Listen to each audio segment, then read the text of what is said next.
gutom mapapot ko ngayon, wala akong kapera-pera. Ang maganda ngayon, mag-hold up ako. Itong baril, itong ipang-hold up ko ngayon. Para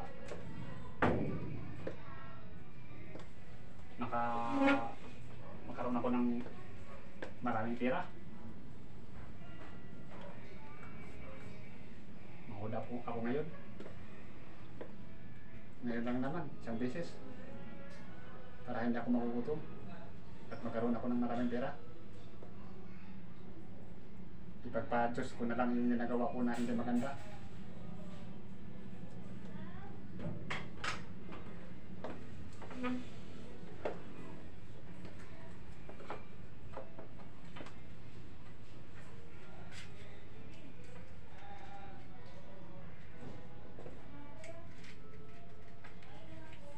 Tao po! Tao po! Tuloy po. Anong atin?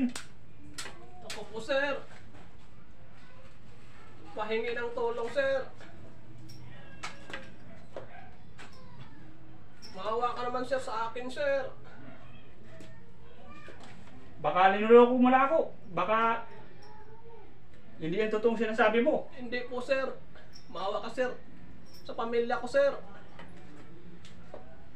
Yung anak ko, sir, dinala sa ospital, sir.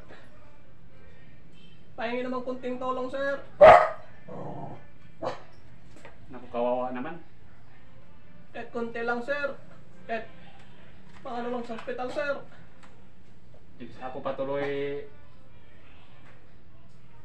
dumuskarte, mang-hold up. Ako na tuloy na hold up. Maawa ka naman, sir. O ito, pambigas-bigas mo. Ba't sina? Ay, salamat po, sir. Binigyan mo ako ng kunting biyaya, sir. Maraming salamat po, sir. Ako na tuloy na... Sana, Ako na tuloy na hold up. ano ka ng Panginoon, sir. Daming salamat, sir. Maraming salamat.